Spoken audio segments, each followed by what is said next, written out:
Hello, I am David, and today we will learn about the Kent Health Systems flip chart.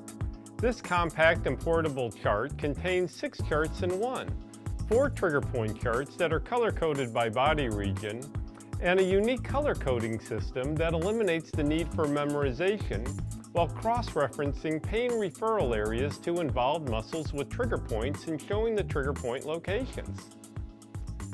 The postural analysis chart is used for patient education, making it easy to explain the effects of things like a high shoulder or a forward head posture.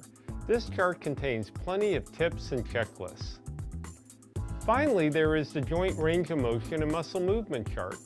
It places a wealth of information at your fingertips, instantly allowing you to check normal degrees of range of motion and see a list of the muscles producing each joint movement. Thank you for watching. I am David Kent. Please join me to learn more about the Kent Health Systems flip chart.